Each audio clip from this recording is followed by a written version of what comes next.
গণেশ উকিলকে অপমান করতে এসে গীতার কাছেই জব্দ হলো অগ্নিজিৎ মুখার্জি। সম্পূর্ণ জানতে দেখতে থাকো। গল্পের শুরুতেই দেখা যায় কৃপানের সাথে কথা বলতে চলে এসেছে পদ্ম। পদ্ম তখন বলে, কৃপান দাদাবাবু, আমি আপনাকে ভুলতে পারছি না। আমি কি করব? আমি তো জানি আমার জন্য এটা কত বড় একটা অন্যায়, কিন্তু আমি তো পারছি না নিজেকে সামলাতে, কারণ আমি আপনাকে ভালোবেসে ফেলেছিলাম। আপনি যতই অন্যায় করুন না কেন, আপনার দিক থেকে আমি চোখ সরাতে পারছি না। আপনি যেই সাজানোর স্বপ্নটা আমাকে দেখিয়েছিলেন না, আপনার বাড়িতে গিয়ে সংসার করা, আপনার খেয়াল রাখা, আর বিয়ে, বৌভাত, ফুলসজ্জা, সব কিছু আমার কাছে একটা স্বপ্নর মতো মনে হয়। কেন করলেন আমার সাথে এমনটা? কেন করলেন বলুন?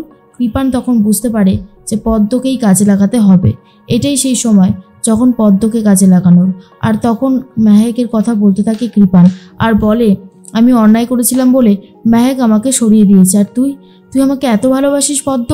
তোকে আমি সত্যি বলছি, তুই একবার আমাকে এখান থেকে ছাড়ানোর ব্যবস্থা কর। এরপর সত্যিকারের বিয়ে হবে, বৌভাত হবে, ফুলসজ্জা হবে, ঘর বর ননদ সব কিছু পাবি তুই। সমস্ত সংসারটা শুধু তোর হবে। আর পদ্ম এসবের লোভ করতে থাকে আবারও। কৃপান বলে, তুই শুধু আমাকে এখান থেকে বার করার প্ল্যানটা কর, ব্যাস, তাহলেই হবে। পারবি না? কিরে বল, পারবি না? কৃপানের কথা শুনে পদ্ম তখন বলে, পারবো। আমাকে যে পারতেই হবে। আমি না পারলে কি করে হবে? আমাকে সবটা করতেই হবে। আমি যে আপনাকে খুব ভালোবেসে ফেলেছি, আর ভালোবাসা যে কোনো কিছুর থেকেই বড়, সেটাও আমি জানি। আমি সত্যি বলছি, আমি আপনাকে ছাড়া বাঁচব না। এখন আমার এটাই মনে হয়। কৃপান তখন বলে, বাহ, তাহলে তো খুব ভালো কথাই। তুই তাহলে ব্যবস্থা কর, যেমনটা বললাম ঠিক তেমনটাই। পদ্ম বলে, বেশ, আমি করব। অন্যদিকে বড়বাবুর সাথে কথা বলতে থাকে গীতা। বড়বাবু তখন বলে, কিন্তু অগ্নিজিৎ মুখার্জি যদি কৃপানের এই কেসটা নিয়ে উচ্চ আদালতে যায়, আপনি তো কিছু করতে পারবেন না অগ্নিকন্যা। গীতা বলে, জানি তো পারবো না, সেই স্টেপটাই নিতে চলেছে। যেভাবেই হোক কৃপান তো বাইরে আসবে, আর বাইরে বেরিয়ে এসে ও আগে আমাকে মারতে চাইবে, আর এই কেসের জন্য আমি ওকে আবারও জেলে ঢুকিয়ে দেব। বড়বাবু বলে, কিন্তু কেসটা কি এতটাই সহজ হবে? আমার কিন্তু যথেষ্ট সন্দেহ হচ্ছে। তখনই বড়বাবুর কথা শুনে গীতা বলে, হবে হবে, সব কিছুই হওয়াতে হবে। আমি তো ওই কৃপানকে কোনোভাবেই বাইরে ঘুরতে দিতে পারবো না, কারণ ও যদি বাইরে ঘোরে তাহলে আবার একটা অঘটন ঘটিয়ে বসবে, আর সেটা মেনে নেওয়া যাবে না। তাই ওকে আমায় জব্দ করতেই হবে। বড়বাবু বলে, দেখো অগ্নিকন্যা, যেটা করবে খুব ভালো করে ভেবেচিন্তে করো। তোমার সাথে কিন্তু অনেক কিছু জড়িয়ে আছে, বুঝতে পারছো তো? এরপরে কৃপানের কথাই বারবার ভাবতে থাকে পদ্ম। আর অন্যদিকে গীতা বলে, এখন তো আমি আর একা নই, এখন আমার সাথে আছে স্বস্তিক মুখার্জি। সে আমার পাশে সবসময় আছে, আমাকে সে রক্ষা করবেই।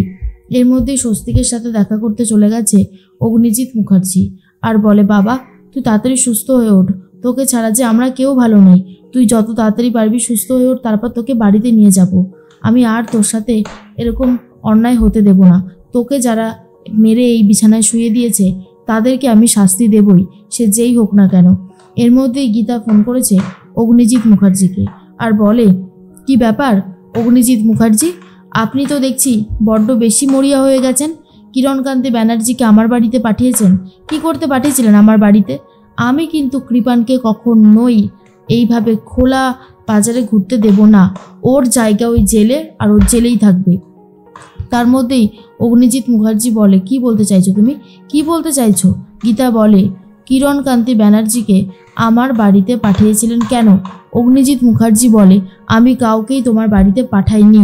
আর যদি কিরণকান্তি বাবু যেই থাকে তাহলে সে সেটা নিজের ইচ্ছাতে গেছে, আমি তাকে কোনোভাবেই যেতে বলিনি। গীতা তখন বলে, আপনার কথা না খুব একটা ভরসা আর বিশ্বাস হয় না, কারণ আমি তো আপনাকে চিনি। আপনি যে কত দূর পর্যন্ত যেতে পারেন সেটাও আমি জানি। টাকা নিয়ে, বেশি বেশি টাকা নিয়ে কেস লড়েন, সত্যিকে মিথ্যে আর মিথ্যেকে সত্যি বলে চালানোর প্ল্যান করেন। আপনার কাছ থেকে নাকি আবার ওকালতিটা শিখতে হবে। সত্যি ভাবতেও কেমন একটা লাগে। অগ্নিজিৎ মুখার্জি বলে, গীতা তুমি কিন্তু আমাকে অপমান করছো।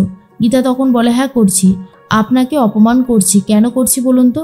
কারণ আপনাকে অপমান করলে আমার বড্ড ভালো লাগে। আপনি যে সমস্ত অন্যায়গুলো করেছেন তার শাস্তি আপনাকে পেতেই হবে। এরপর অগ্নিজিৎ মুখার্জি বলে, স্বস্তিককে তুমি কোনোদিনও পাবে না। কাব্যর সাথেই আমি স্বস্তিকের বিয়ের ব্যবস্থা করছি। এরপর দেখি তুমি কি করতে পারো। গীতা তো শুনেই প্রচণ্ড রেগে যায়, কিন্তু গীতা জানে স্বস্তিক মুখার্জিকে বিয়ের পিঁড়িতে বসানো অতটাও সহজ ব্যাপার না। এর মধ্যেই ফোন রেখে দেয়, আর অগ্নিজিৎ মুখার্জি কাব্যকে ফোন করেছে, আর বলে তোমার বাবা কোথায়, বলো তোমার বাবা কোথায়। কাব্য বলে বাবা তো স্নান করতে গেছে। কেন আঙ্কেল, কি হয়েছে? অগ্নিজিৎ মুখার্জি বলে তোমার বাবা গীতার বাড়িতে কেন গিয়েছিল?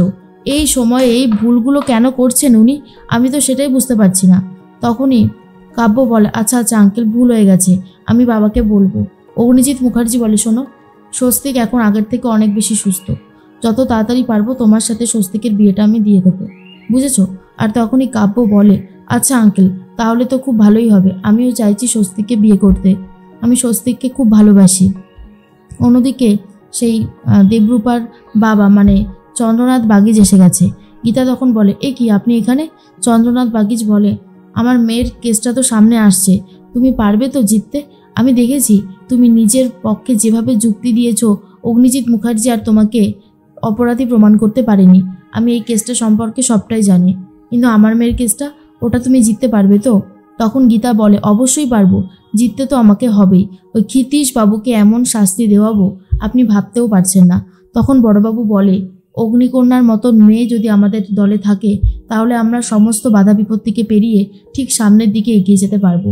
চন্দ্রনাথ বাগিচও সেই একই কথা বলে আর বলে ঠিকই বলেছেন বড়বাবু, অগ্নিকন্যার মতন মেয়ে যেন সব ঘরে ঘরে জন্মায়।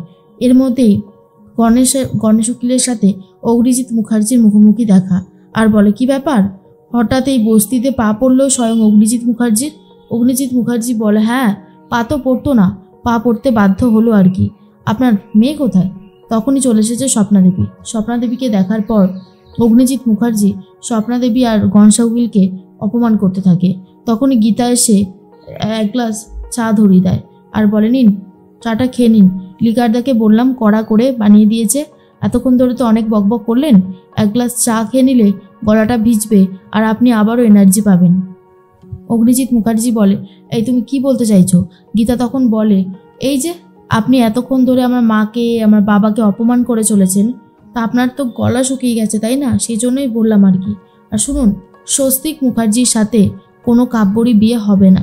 স্বস্তিক মুখার্জি শুধু গীতাকে ভালোবাসে আর গীতাও শুধু স্বস্তিক মুখার্জিকেই ভালোবাসে, তাই আমাদের মধ্যখানে আপনি এসে ভুল কাজ করবেন না, বুঝেছেন তো?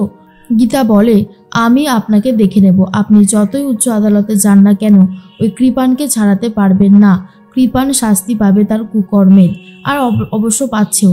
কিরণকান্তি ব্যানার্জিও চাইলে কিছু করতে পারবে না, মোটা টাকা ফিস নিয়েছেন তাই না, সেই জন্য উঠে পড়ে লেগেছেন কৃপানকে ছাড়ানোর জন্য। এরপর অগ্নিজিৎ মুখার্জি বলে এই মুখ সামলে কথা বলো, তুমি ভুলে যাচ্ছ কার সাথে দাঁড়িয়ে কথা বলছো। কনসা উকিল বলে মোটেও ভুলে যাচ্ছে না, ও তো আপনার পুত্রবধূ হয় তাই না? অগ্নিজিৎ মুখার্জি বলে কিসের পুত্রবধূ? ও আমার কোনো পুত্রবধূ হয় না, আর আমি ওকে পুত্রবধূ বলে মানি না। আমার পুত্রবধূ হলো গিনি আর একজন হচ্ছে কাব্য, বুঝতে পেরেছেন? কখন গীতা বলে সে আপনি যাই বলে না কেন, পুত্রবধূ তো আমিই হব, আর মুখার্জি বাড়ির ছোট ছেলের বউ হব আমি। আশা করি বুঝতে পেরেছেন।